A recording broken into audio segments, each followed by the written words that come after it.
Romanos, capítulo 8. Agora, já não existe nenhuma condenação para as pessoas que estão unidas com Cristo Jesus. Pois a lei do Espírito de Deus, que nos trouxe vida por estarmos unidos com Cristo Jesus, livrou você da lei do pecado e da morte. Deus fez o que a lei não pôde fazer, porque a natureza humana era fraca.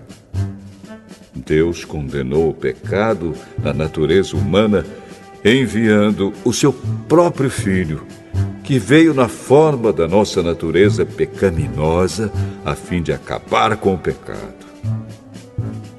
Deus fez isso para que as ordens justas da lei pudessem ser completamente cumpridas por nós, que vivemos de acordo com o Espírito de Deus e não de acordo com a natureza humana.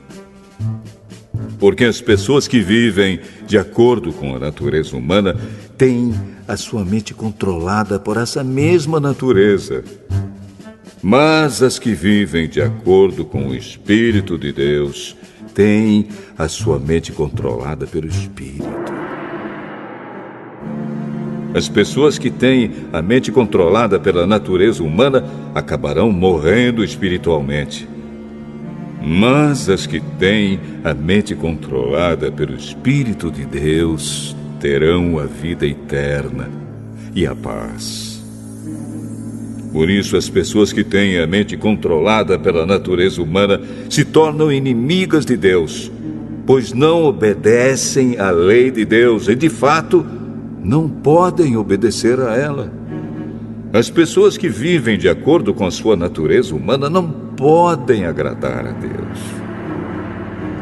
Vocês, porém, não vivem como manda a natureza humana, mas como o Espírito de Deus quer, se é que o Espírito de Deus vive realmente em vocês. Quem não tem o Espírito de Cristo não pertence a Ele. Mas, se Cristo vive em vocês, então, embora o corpo de vocês vá morrer por causa do pecado, o Espírito de Deus é vida para vocês, porque vocês foram aceitos por Deus. Se em vocês vive o Espírito daquele que ressuscitou Jesus, então aquele que ressuscitou Jesus Cristo dará também vida ao corpo mortal de vocês, por meio do seu Espírito, que vive em vocês. Portanto, meus irmãos, nós temos uma obrigação, que é a de não vivermos de acordo com a nossa natureza humana. Porque, se vocês viverem de acordo com a natureza humana, vocês morrerão espiritualmente. Mas, se pelo Espírito de Deus vocês matarem as suas ações pecaminosas, vocês viverão espiritualmente. Pois aqueles que são guiados pelo Espírito de Deus são filhos de Deus. Porque o Espírito que vocês receberam de Deus não torna vocês escravos e não faz com que tenham medo. Pelo contrário, o Espírito torna vocês filhos de Deus. E pelo poder do Espírito dizemos com fervor a Deus: Pai, meu Pai. O Espírito de Deus se une com o nosso espírito para afirmar que somos filhos de Deus. Nós somos seus filhos e por isso receberemos as bênçãos que Ele guarda para o seu povo e também receberemos com Cristo aquilo que Deus tem guardado para Ele. Porque se tomamos parte nos sofrimentos de Cristo, também tomaremos parte na sua glória.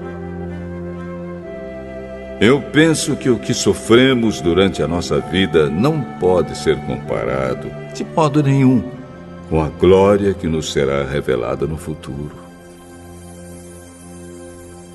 O universo todo espera com muita impaciência o momento em que Deus vai revelar o que os seus filhos realmente são. Pois o universo se tornou inútil, não pela sua própria vontade, mas porque Deus quis que fosse assim. Porém, existe esta esperança. Um dia, o próprio universo ficará livre do poder destruidor que o mantém escravo e tomará parte na gloriosa liberdade dos filhos de Deus. Pois sabemos que até agora o universo todo geme e sofre como uma mulher que está em trabalho de parto. E não somente o universo, mas nós, que temos o Espírito Santo como o primeiro presente que recebemos de Deus, nós também gememos dentro de nós mesmos, enquanto esperamos que Deus faça com que sejamos seus filhos e nos liberte completamente. Pois foi por meio da esperança que fomos salvos. Mas, se já estamos vendo aquilo que esperamos, então isso não é mais uma esperança. Pois quem é que fica esperando por alguma coisa que está vendo? Porém, se estamos esperando alguma coisa que ainda não podemos ver, então esperamos com paciência. Assim também, o Espírito de Deus vem nos ajudar na nossa fraqueza. Pois não sabemos como devemos orar, mas o Espírito de Deus, com gemidos que não podem ser explicados por palavras, pede a Deus em nosso favor. E Deus, que vê o que está dentro do coração, sabe qual é o pensamento do Espírito. Porque o Espírito pede em favor do povo de Deus e pede de acordo com a vontade de Deus. Pois sabemos que todas as coisas trabalham juntas para o bem daqueles que amam a Deus, daqueles a quem Ele chamou de acordo com o seu plano.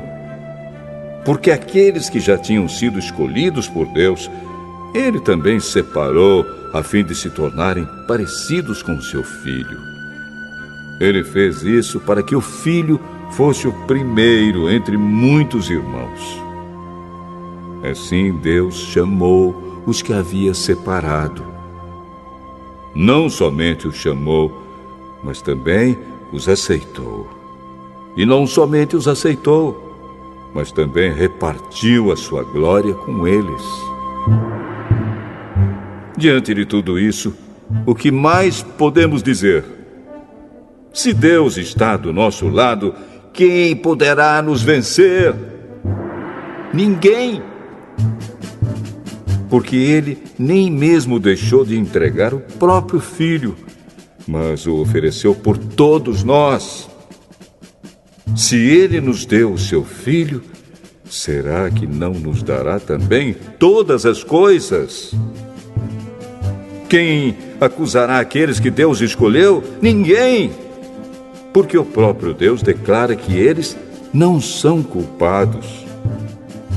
Será que alguém poderá condená-los? Ninguém! Pois foi Cristo Jesus quem morreu, ou melhor, quem foi ressuscitado e está à direita de Deus. E Ele pede a Deus em favor de nós. Então, quem pode nos separar do amor de Cristo? Serão os sofrimentos, as dificuldades, a perseguição, a fome, a pobreza, o perigo ou a morte? Como dizem as Escrituras Sagradas, por causa de ti Estamos em perigo de morte o dia inteiro. Somos tratados como ovelhas que vão para o matadouro. Em todas essas situações, temos a vitória completa por meio daquele que nos amou. Pois eu tenho a certeza de que nada pode nos separar do amor de Deus. Nem a morte, nem a vida, nem os anjos, nem outras autoridades ou poderes celestiais, nem o presente, nem o futuro, nem o mundo lá de cima, nem o mundo lá de baixo. Em todo o universo não há nada que possa nos separar do amor de Deus, que é nosso por meio de Cristo Jesus, o nosso Senhor.